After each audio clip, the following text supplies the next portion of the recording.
Hello বন্ধুরা, আজকের গল্পটা এমন এক ইউনিভার্সের যেখানে শক্তিই সবকিছু। এই দুনিয়ায় শক্তির লোভে মানুষ আর কাউকে পাত্তা দেয় না।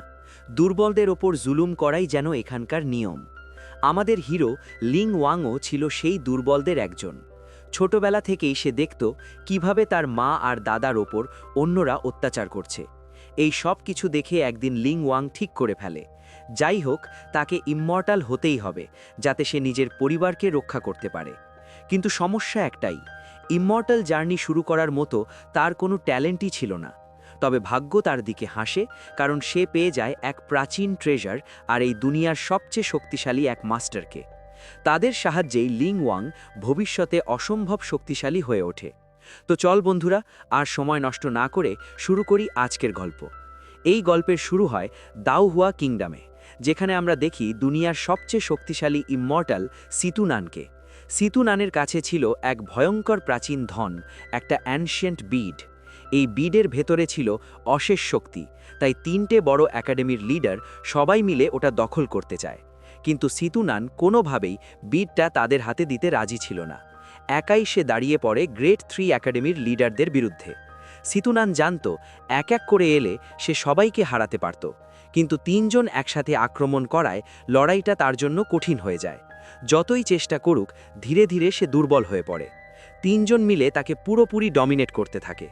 ওরা সিতুনানকে বলে, বিটটা আমাদের হাতে তুলে দাও, তাহলে তোমাকে বাঁচতে দেব। কিন্তু সিতুনানের কাছে নিজের প্রাণের কোনো দাম ছিল না। শেষবারের মতো সে তার ফায়ার ফিনিক্স পাওয়ার ব্যবহার করে। দীর্ঘ লড়াইয়ের কারণে তার শক্তি প্রায় শেষ হয়ে গিয়েছিল। সে বুঝে যায় এটাই তার শেষ আক্রমণ। এই সময় সে এক ভয়ঙ্কর সেলফ ডিস্ট্রাকটিভ টেকনিক অ্যাক্টিভেট করে। লিডাররা বুঝে যায় এটাই তাদের শেষ সুযোগ। ওরা একসাথে ঝাঁপিয়ে পড়ে বিটটা ছিনিয়ে নেওয়ার চেষ্টা করে। ঠিক তখনই ভয়ঙ্কর এক এনার্জি ব্লাস্ট হয়, আর সিতুনানের শরীর পুরোপুরি ধ্বংস হয়ে যায়। তার আত্মা বিডের ভেতরে মিশে যায়। ব্যাকগ্রাউন্ডে আমরা সিতুনানের কণ্ঠ শুনতে পাই, একদিন এই বিড নিজেই তার মালিক বেছে নেবে, আর সেদিন আমি আবার ফিরে আসব। এই ঘটনার পর কেটে যায় 10,000 বছর। কেউ আর সেই অ্যানশিয়েন্ট বিড খুঁজে পায়নি। এরপর গল্প চলে আসে আমাদের হিরোর দিকে, লিং ওয়াংয়ের দিকে। লিং ওয়াং পড়াশোনায় খুব ভালো, ছোটবেলা থেকেই ভীষণ বুদ্ধিমান, কিন্তু তার পাওয়ার ছিল একেবারেই কম। তার পরিবার বলতে শুধু মা আর দাদা। তিনজন মিলে কাঠ কেটে কোনো মতে সংসার চালাতো। অভাব থাকলেও তারা একসাথে থাকায় খুশিই ছিল। একদিন লিং ওয়াংয়ের মা আর দাদা কথা বলছিল, আর কিছুদিন পরেই একাডেমির এন্ট্রান্স এক্সাম। অনেক কষ্টে তারা কিছু টাকা জমিয়েছিল, যাতে লিং ওয়াং পরীক্ষা দিতে পারে। ঠিক তখনই আসে তিনজন বিনা নিমন্ত্রণের লোক। ওরা লিং ওয়াংয়ের পুরনো ধার শোধ করতে আসে। ঘরে ঢুকে ভাঙচুর শুরু করে, যা পায় সব নিয়ে নিতে চায়। লিং ওয়াংয়ের মা আর দাদা কাঁদতে কাঁদতে অনুরোধ করে, প্লিজ এই মাসে ইন্টারেস্ট নিও না, পরের মাসে ডাবল দেব। ছেলেটার ভবিষ্যতের জন্য এই টাকা খুব দরকার। কিন্তু ওরা একটুও দয়া দেখায় না, বলেই দেয় পরের মাসে ইন্টারেস্ট না পেলে আরও বেশি ভাঙচুর করব। ওরা চলে যাওয়ার পর লিং ওয়াং আর সহ্য করতে পারে না। সে বলে, আমার জন্য ভিক্ষা করার দরকার নেই। আমি এমন ভবিষ্যৎ চাই না যার জন্য আমার মা দাদাকে অপমান সহ্য করতে হয়। মা আর দাদা কাঁদতে কাঁদতে বলে, আমরা ভালো বাবা মা হতে পারিনি, তোমাকে ভালো জীবন দিতে পারলাম না, এবারও তুমি একাডেমির টেস্ট দিতে পারবে না। লিং ওয়াং মন খারাপ করলেও ওদের সামনে নিজেকে শক্ত রাখে। ঠিক তখনই হঠাৎ করে সেখানে হাজির হয় লিং ওয়াংয়ের 4th আঙ্কেল। এই বাড়ির অবস্থা দেখে সে আগেই বুঝে গিয়েছিল এখানে আসলে কি ঘটেছে। সে তার ভাইকে বলে যে, আমি এখানে একটা খুব দরকারি কাজেই এসেছি। তোমার তো জানা আছে হ্যাং ইউ সেক্ট আমাদের জানু কিংডমের খুবই নামকরা একটা সেক্ট, আর এখন তারা ইমমর্টাল কাল্টিভেশনের জন্য নতুন ডিসাইপল রিক্রুট করছে। আমাদের ফ্যামিলির জন্য 3 জনের কোটা আছে, তাই আমি এখানে এসেছি যাতে তুমি লিং ওয়ানকে আমার সাথে পাঠাও। ওরও তো কাল্টিভেটরের যাত্রা শুরু করা উচিত। এই কথা শুনে লিভোর বাবা একদমই রাজি হন না, কারণ তিনি জানতেন কাল্টিভেটরের জীবন ভীষণ বিপজ্জনক, যেখানে তার সন্তানের জীবনও ঝুঁকির মধ্যে পড়তে পারে। অন্যদিকে লিং ওয়ান তার বাবা মাকে এভাবে চিন্তায় পড়তে দেখে আর চুপ থাকতে পারে না। সে নিজেই এগিয়ে এসে বলে, আমার যাওয়া উচিত, আমি অনেক দিন ধরেই কাল্টিভেশনের জার্নি নিয়ে পড়াশোনা করছি, আর এই ব্যাপারে আমার খুব আগ্রহ আছে। আমি জানি এই পথটা বিপদে ভরা, কিন্তু আমি আপনাদের কথা দিচ্ছি আমি আপনাদের কখনো হতাশ করব না। এই কথা বলতে বলতে লিং ওয়ান তার বাবা মায়ের সামনে মাথা নত করে। সে বারবার অনুরোধ করতে থাকে। শেষ পর্যন্ত লিং ওয়ানের বাবা মাও রাজি হয়ে যায়। এরপর লিংওয়ানকে সঙ্গে নিয়ে তারা ওয়াং ফ্যামিলিতে পৌঁছে যায়। সেখানে আগে থেকেই আরও দুইজন ডিসাইপল ছিল, একজনের নাম মংকে আর অন্যজনের নাম ভি। ভি খুব শক্তিশালী ছিল, তাই সে লিংওয়ানকে নিয়ে মজা করতে শুরু করে। সে বলে, দেখো, এখন কাঠের কাজ করা লোকেরাও আমাদের সাথে ইমমর্টাল কাল্টিভেশন করতে যাবে। ভি বারবার লিংওয়ানকে খোঁচা দিচ্ছিল, আর সেখানে থাকা অন্যরা নিজেদের মধ্যে কথা বলছিল যে এই ছেলেটার ট্যালেন্ট নাকি সত্যিই অসাধারণ। এই সব চলতেই ছিল, ঠিক তখনই হ্যাং ইউ সেক্টের মোটর ওয়াং ফ্যামিলিতে এসে পৌঁছায় ডিসাইপলদের নিয়ে যাওয়ার জন্য।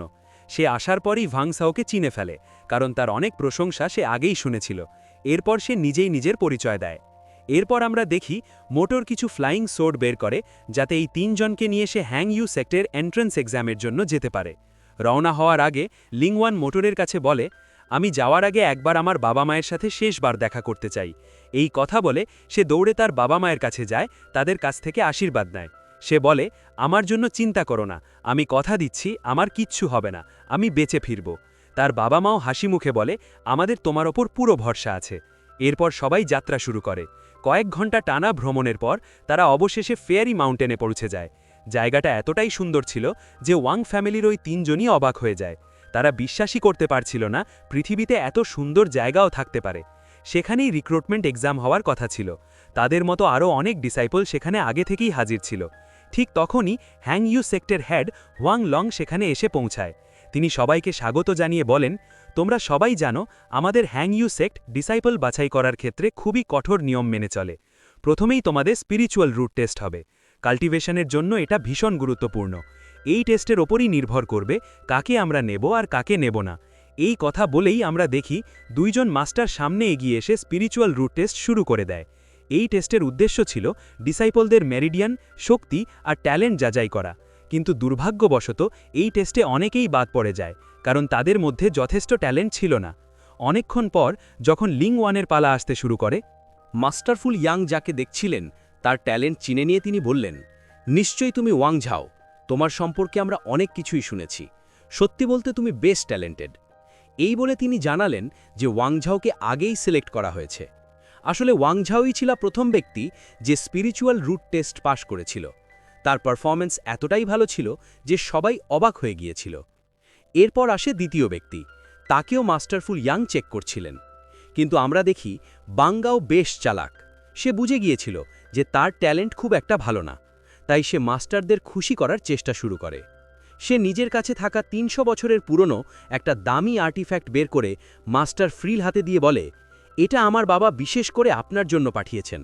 আশা করি উপহারটা আপনার ভালো লাগবে। আপনার মতো মহান মানুষই এই জিনিস ব্যবহার করার যোগ্য। এই কথা শুনে মাস্টার ফ্রি হালকা হাসলেন আর বললেন, তুমি তো বেশ বুদ্ধিমান, তোমার এই বুদ্ধিটা আমার ভালো লেগেছে। ঠিক আছে, আমিও তোমাকে সিলেক্ট করছি। এই কথা শুনে বাঙ্গাও খুব খুশি হয়ে যায়। এরপর শেষে আসে ওয়াংলিংয়ের পালা। তার স্পিরিট টেস্ট শুরু হয়, কিন্তু দুর্ভাগ্যবশত তার ট্যালেন্ট প্রায় না থাকার কারণে সে আনকোয়ালিফাইড হয়ে যায়। এই কথা শুনে ওয়াংলিং একেবারে হতবাক হয়ে যায়। সে বুঝতেই পারছিল না এখন কি করবে। সে খুব ভেঙে পড়ে। তার মনে পড়তে থাকে কিভাবে লোকেরা তার পরিবারকে অপমান করত, আর এখন সে কিছুই করতে পারবে না। ঠিক তখনই পেছন থেকে হেডমাস্টারের কণ্ঠ আবার শোনা যায়। তিনি বলেন, তোমাদের এখনও একটা সুযোগ আছে। যাদের ট্যালেন্ট বেশি তাদের আমরা স্পিরিচুয়াল রুট টেস্টের মাধ্যমেই সিলেক্ট করি, কিন্তু তোমাদের মধ্যে এমন কিছু লোক আছে যাদের উইল পাওয়ার খুব শক্ত, তারাও ভালো কাল্টিভেটর হতে পারে। তিনি আরও বলেন, তাই আমাদের হেনিউ সেক্ট তোমাদের আরেকটা সুযোগ দিচ্ছে। তোমাদের ল্যাডার টেস্ট পাশ করতে হবে। এই ল্যাডারে ওঠার পথে অনেক কষ্ট হবে। সূর্য ডোবার আগেই যদি তোমরা ওপরে থাকা লেটারটা নিয়ে আসতে পারো, তাহলেই তোমরা রেজিস্টার্ড ডিসাইপল হতে পারবে। এই কথা শুনে সবাই খুব খুশি হয়ে যায় এবং সঙ্গে সঙ্গে ল্যাডারে উঠতে শুরু করে। ল্যাডারে ওঠার সময় নানা রকম কষ্ট আসছিল। কারো শরীরে ভয়ানক চাপ পড়ছিল, কারো ওপর বিদ্যুতের মতো শক লাগছিল। এত কিছুর পরেও ডিসাইপলরা একে অপরকে ধাক্কা দিচ্ছিল, ফেলে দিচ্ছিল। ওয়াংলিংয়ের জন্য ওপরে ওঠা খুব কঠিন হয়ে যাচ্ছিল। সে সামনে লোকজনকে পড়ে যেতে দেখে ভয় পাচ্ছিল, কিন্তু সে যে কোনো মূল্যে মর্টাল জীবন ছেড়ে কাল্টিভেটর হতে চেয়েছিল। তাই সব কিছুকে উপেক্ষা করে সে ধীরে ধীরে ল্যাডারে উঠতেই থাকে। একসময় তার হাত এতটাই জখম হয়ে যায় যে সে একটা অদ্ভুত জায়গায় পৌঁছে যায়। সামনে দেখে আগুনের মতো লাভা। সে মনে মনে ভাবে, নিশ্চয়ই এটা একটা ইলিউশন। কিন্তু যখন সে এগোতে যায় তখন ভয়ানক ব্যথা পায়। সে নিজেকেই বলে ইলিউশন হলেও এর ব্যথা একদম সত্যির মতো। এই কথা বলে সে দাঁতে দাঁত চেপে সব ব্যথা সহ্য করে আগুনের ভেতর দিয়ে এগিয়ে যেতে থাকে। সব কষ্ট পার করে শেষ পর্যন্ত ওয়াংলিং ল্যাডারের একদম ওপরে পৌঁছে যায়।